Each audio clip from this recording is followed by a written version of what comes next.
Hi friends, I'm Remy. Welcome. So it's been a little while since I've talked to you guys, and that's for a variety of reasons. One of which being watching the erosion of American democracy in real time. But we're not going to get into that here. Um, Throughout the summer, I've had a variety of troubles with my reading for a variety of reasons. And I ended up not finishing quite a few books. This stack of books is the ones I'm going to be talking about today. And I finished most of them, but there's a lot more that I didn't finish than I normally would. Normally, I finish just about every book I pick up. And we're going to talk about why I think that is, and what I'm doing about that as we go through the stack. So let's get into it. The first book I read since the last video I made was The Anthropocene Reviewed by John. I was reading the back of the book. I'm sorry. Everything is Tuberculosis by John Green. This is his most recent book, and almost certainly his most important book. Tuberculosis is the world's most infectious disease. It kills millions of people every year, even though it is a completely treatable disease. We've had a cure for it for a very long time. The only reason we don't eradicate it is because it's not profitable. Because the medicine is where the disease isn't, and the disease is where the medicine isn't. In this book, John Green goes through a lot of the history of the disease, how it's honestly connected to everything. Like one of the examples he gives is how we have the cowboy hat because of tuberculosis, because John B. Stetson, the inventor of the cowboy hat, he came down with tuberculosis, and was told to move out west where the air was dry, and fresh. And as he did that, obviously the sun is a lot, like it's beating down on you a lot harder. There's less cover out there, so like he needed some kind of hat to like shelter him from the elements. So he ended up coming up with the John B. Stetson cowboy hat. And now that's just like the staple of cowboy hats.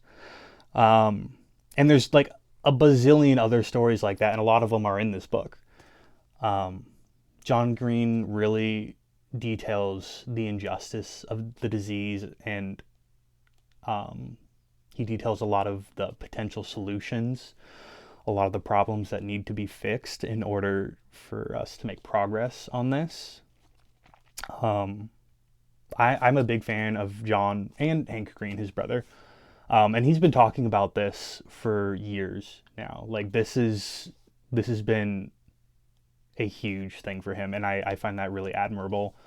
It is a huge problem that is not getting nearly enough attention, and is becoming more and more of an issue as antibiotic resistance becomes more and more prevalent, and we're not developing any more antibiotic resistant drugs, again because it's not profitable, and that could eventually lead to disaster and death for a lot of people, and John Green explores that and so much more in this book. Highly recommended. So very worth your time. I'll put it down here.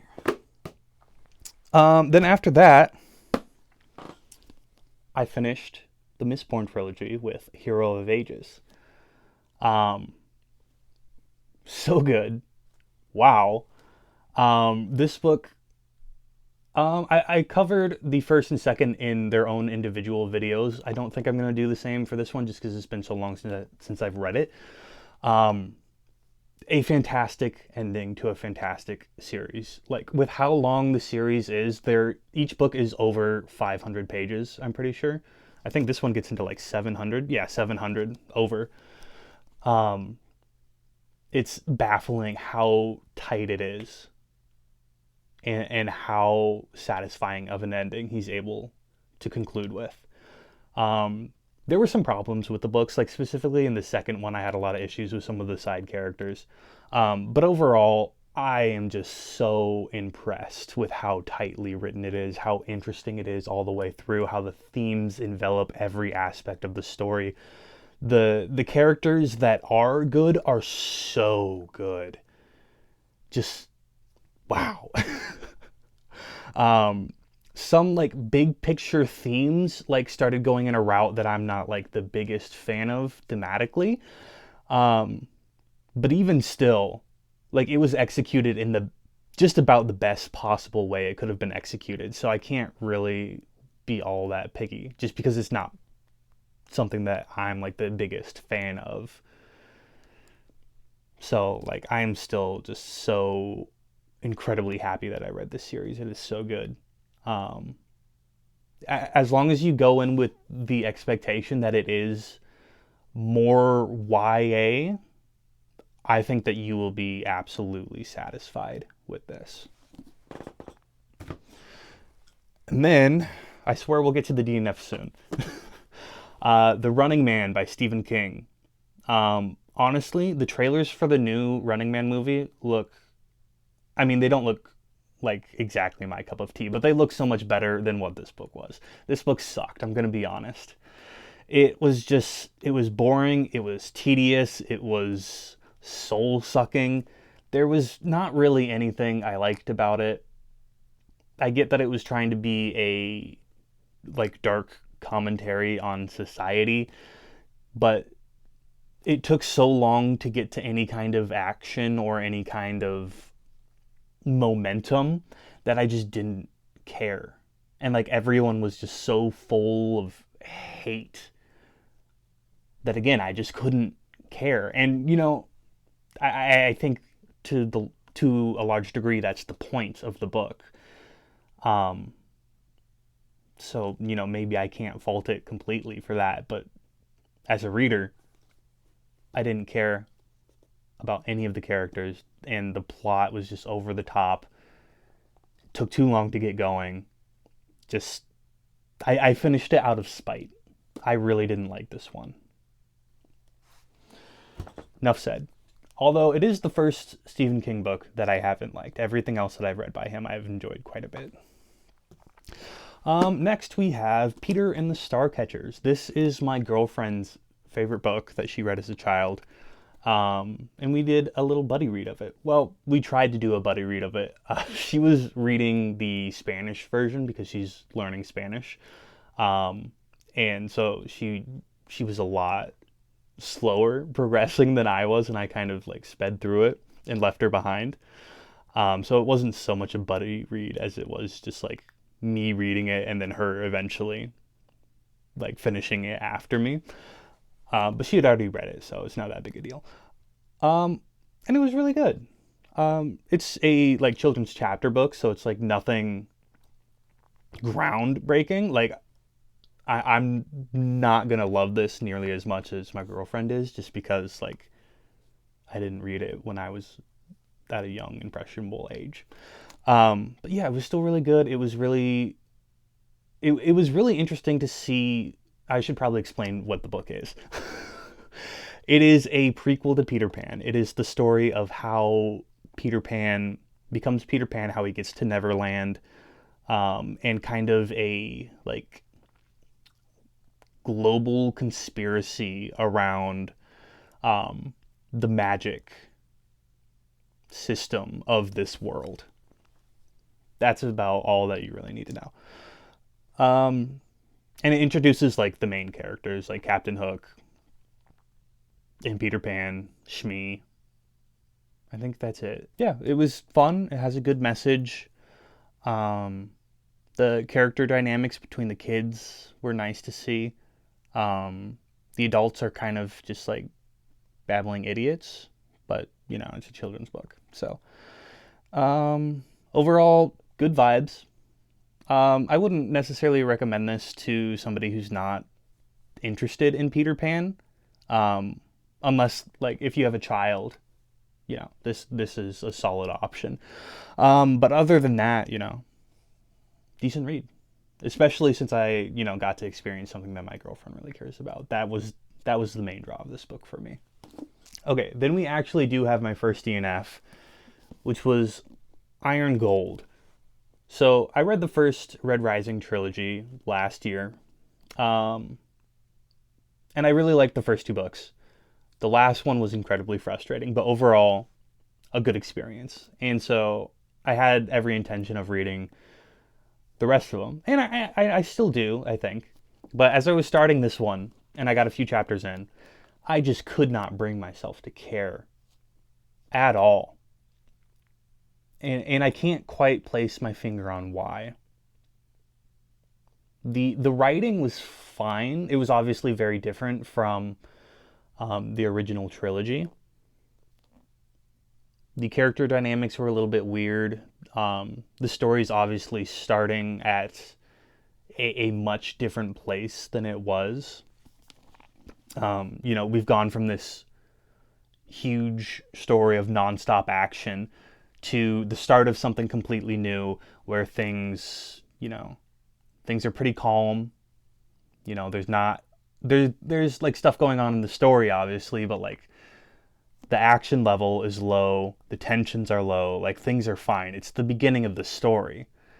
And for some reason, like I just got a couple chapters in and I was just not able to get into it at all. I'm sorry, I'm rambling at this point.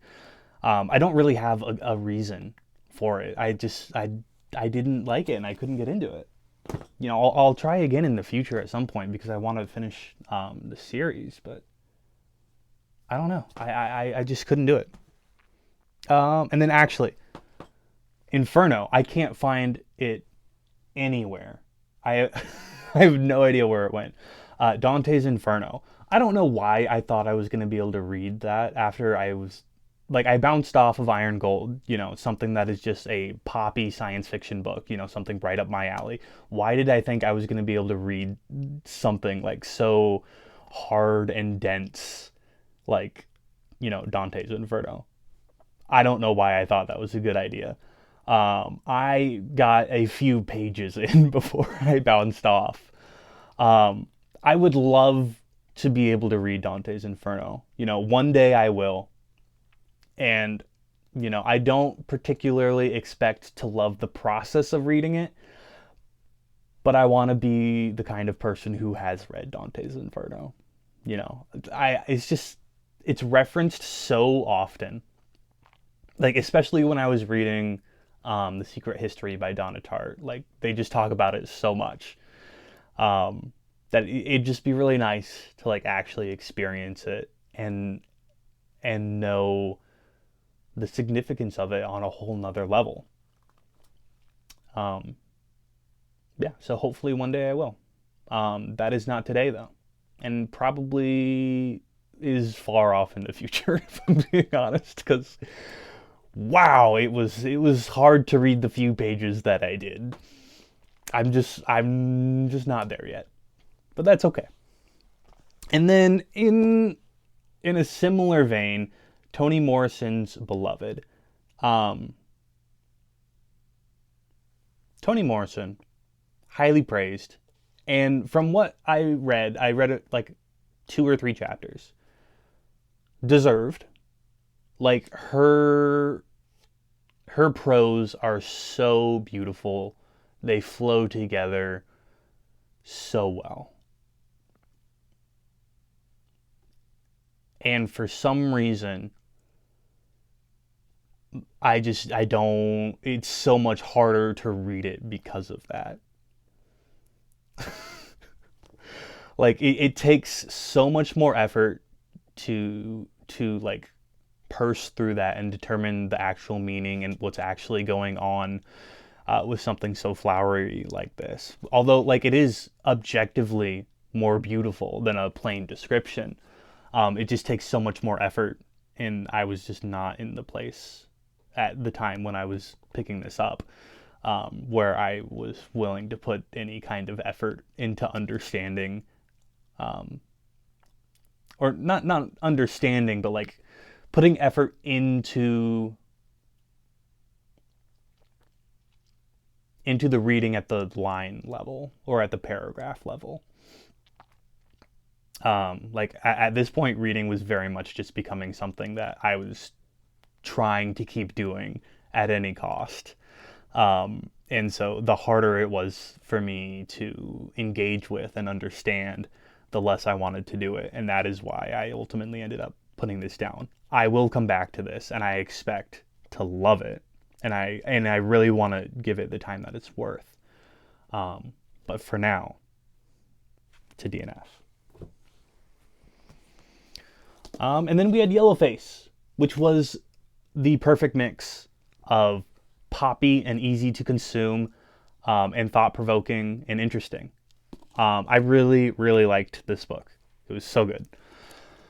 It was the first R.F. Kuang book that I've read, and I'm really impressed with her from this. Yellowface is the story of a writer who has a friend who is a writer, an Asian writer, who writes Asian literature, and she dies. And so the main character of this book decides to take a manuscript that hasn't been published yet and publish it as her own. And it's all about what happens after that. And it goes about how you'd expect. And it's just, it unravels the character and the thought process behind that so well. And like the doubling down that keeps happening and the like corruption of the mind that happens slowly through that process is just so interesting to me. I love a good story about somebody who's not a bad person, but ends up just making horrible decision after horrible decision that leads to their complete and utter irredeemability. Yeah. So it's just it's sad and it's depressing, but it's also like so engaging, so compelling.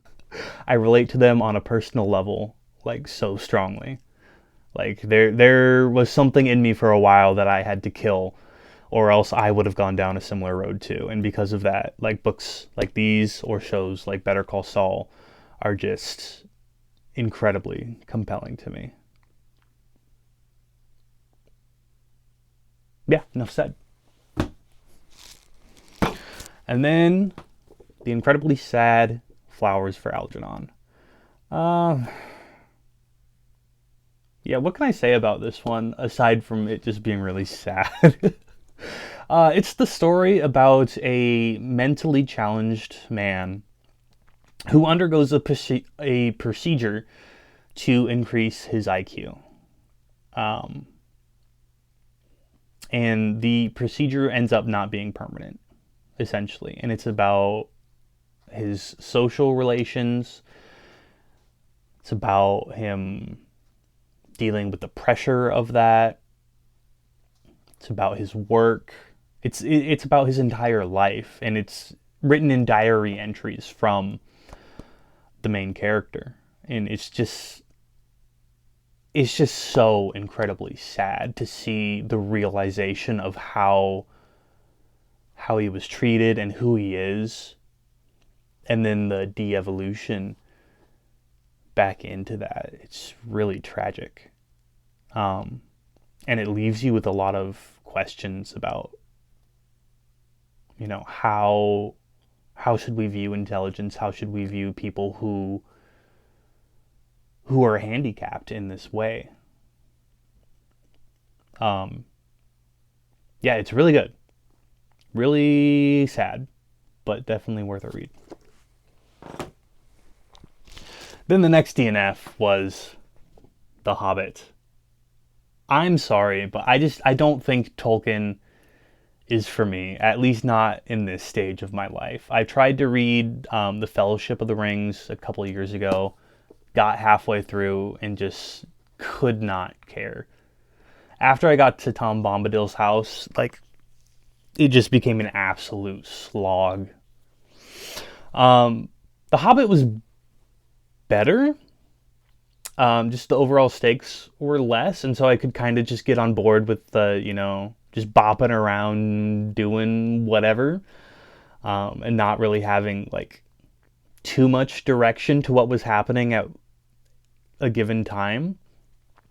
But ultimately, I I can only take so much of that before I need clear plot development, and it takes too long to get where it's going, and I can't care about it for that long. I could see myself coming back to this when I'm older and have hopefully more of an attention span and liking it more. But as things stand now, I don't care. And I'm sorry to say that because I know people really adore it, but I don't. Sorry. And then another DNF was Warbreaker by Brandon Sanderson. This one I got 4 chapters into, and then the magic system it's too out there for me, I think. The like breaths system in it, where like people are able to like breathe life into inanimate objects and control them with their breaths.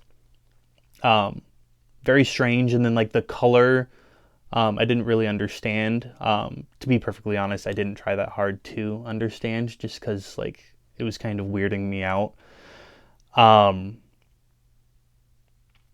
Yeah, I didn't really care all that much to understand it, because it just felt so different and so out there in a way that I didn't think I was going to get into. And so I think I kind of convinced myself to not even try, which is on me, I guess. But yeah, I don't know if I'll ever come back to this one. I'd like to read more Brandon Sanderson. I don't think I'd come back to this one, at least not anytime soon. And then we have All Systems Red. This one at first was a DNF. I got a little bit more than halfway through and then just kind of lost interest and put it down. Not with the intention of not coming back to it. That's just how it was for a few weeks. I didn't come back to it, and then I was on a plane and I just decided to pick it up and finish it. And it was fine. Honestly, I'm really disappointed that I didn't like it, because the concept of it is like right up my alley. It's about a defensive robot. Its whole job is to defend a crew of people. And it ends up hacking its like governor module and gaining sentience. And all it really wants to do is just watch TV. It just wants to watch its like it's like serial soap operas. That's all it wants to do. But things happen. Things start things start going wrong, and it has to kind of start revealing that it actually is kind of sentient, and has to deal with the crew catching on to that, and the chances of being like caught out and returned and reset. And like that's a concept that's like right up my alley, but for some reason, again, I don't know exactly what it was that I didn't like about this. Maybe I just wasn't in the right headspace, but I didn't care. This was kind of during the point of time where like reading in general was more of a slog for me. But like even during those times, like I usually feel like if something's a really good story, I still enjoy it. So I don't know what it was that caused me not to like it as much. Anyway, after that, I took probably a month off. I didn't read anything, just to kind of like reset. Since I was having such a hard time like really engaging with stuff and really like appreciating what I was reading, I was kind of just reading to get through things instead of having any kind of enjoyment and fulfillment in it. Which, perhaps there could be some kind of value in just the repetition of it.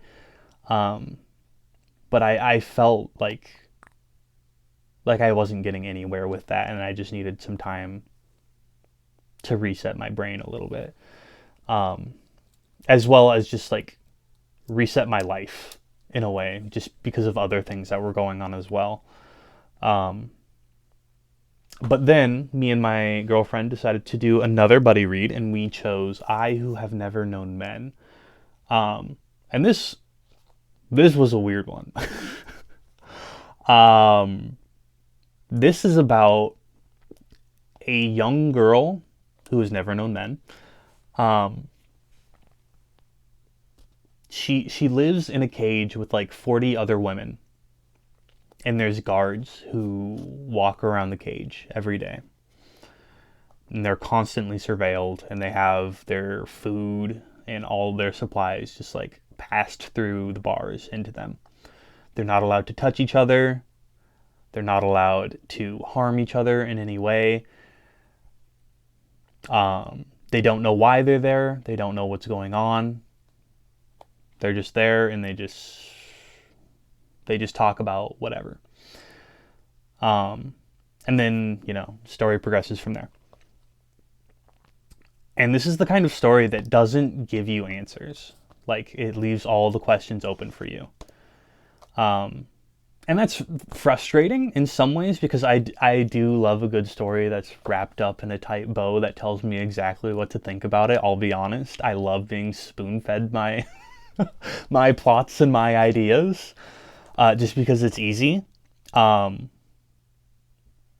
like sitting with this one, because it doesn't give you the answers, is a lot more powerful. Just sitting with the idea of what does it mean to love someone? What does it mean to be alone?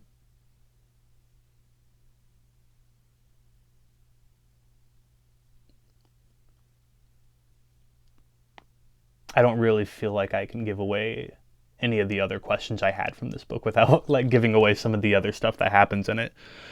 But it's one that really forces contemplation, and that I appreciated about it. I really needed that at the time of reading. And then also reading it with my girlfriend, it was just fantastic to be able to talk about it with her and get her perspective on it as well. We actually we had a video chat while we were reading like the last chapter or two. And she's a faster reader, so she finished it like 10 minutes before me and was just sitting there as I was like trying to speed read it just to catch up so we could talk about it. And that was really good. I would highly recommend like buddy reading things. Like if you haven't tried it before, find somebody who's into the same kind of books that you are and just buddy read with them. It is so rewarding. Okay. And then the last book that I just finished a few days ago, Annihilation. I loved this book. This book was wow. This book is a how do I describe this book? It is a science fiction climate disaster novel. It's very dystopian. It's very Lovecraftian. It's very kind of in the same way as who have never known men. It doesn't give you a lot of answers. It leaves so many things open to interpretation. It's very mysterious. It's very cryptic. This is part of a series, so I don't know how much of that is just like mysteries that will be solved later, and how much of it is just like figure it out, dude. That kind of stuff, or like maybe even stuff that we're not meant to ever have a concrete answer for. But there was so much to love in this book. The prose, they were so often like absolutely gorgeous. Like there were just sentences that I just had to stop and just like appreciate and read again because they were so beautiful. Not even in like they were an incredibly important sentence. There were some like that, but like some of them were just like mundane, like they could have been throwaway sentences, but they were still so full of beauty and importance, even though they weren't all that important to the overall structure of a paragraph or the story in general. Um, and that was really cool to see. I don't think I've ever appreciated so much of the prose on a line level as I have in this book. Um, the characters in this book are also quite something. We don't know any of their names. That's intentional. It's about an expedition. 4 women go into what is known as Area X to try and uncover, what's happening in Area X. That's all I'll say about that. Um, and the main person we're following, the biologist, we learn a lot about her and her past and why she's there and what's going on with her and what she thinks about things. And it is just so incredibly sweet, unraveling who she is and her journey and her relationship with her husband. And I found specifically the relationship with her husband to be just so touching. I felt really seen by it, with like the dichotomy between who she is as more of like a introvert who has trouble opening up to people and has to find solace in biology, in small like micro ecosystems, in the controllability of them, in the little factors that she can see and recognize and kind of control, versus her husband, who's loud and brackish and loves hanging out at bars with his friends, and wants her to be part of that with him. And she does, but like she struggles to engage with that, and the like mismatched expectations and the hurt that comes from that. The exploration of that was absolutely beautiful, and I really appreciated that. And then there's some Lovecraftian stuff in this that blew me away. I haven't read any kind of Lovecraftian horror before. But this, wow. Just wow. I will definitely be reading the rest of this series. I already bought the next 2 books in the series. I'm absolutely blown away with Jeff Vandermeer's writing. It is incredible. I gave this one like 4.5 out of 5. It is so highly recommended. If you're at all into biology or science fiction or like mystery Lovecraftian stuff, do yourself the favor of picking this up. It's under 200 pages. It is so gripping. I loved it. So good. Okay. That's all that I have read over the past few months since I made my last video. I think that my reading is going to start picking up a little bit. I don't know necessarily if my video output will match that, just because scheduling wise. I just started college a few weeks ago, and it has been amazing so far. I'm loving it. Particularly my philosophy class. I'm just taking Philosophy 101, and it's been so rewarding. I've been putting off reading any kind of like actual philosophy text for so long, and now like I've wanted to do it, but like now that I'm kind of being forced to, it is just so incredibly helpful, and I'm really enjoying it. Like, read a few of the Socratic dialogues from Plato, read a few chapters of Nicomachean Ethics by Aristotle, read some Martin Luther King Jr., and I'm just really enjoying it. I'll probably talk about the 5 dialogues, the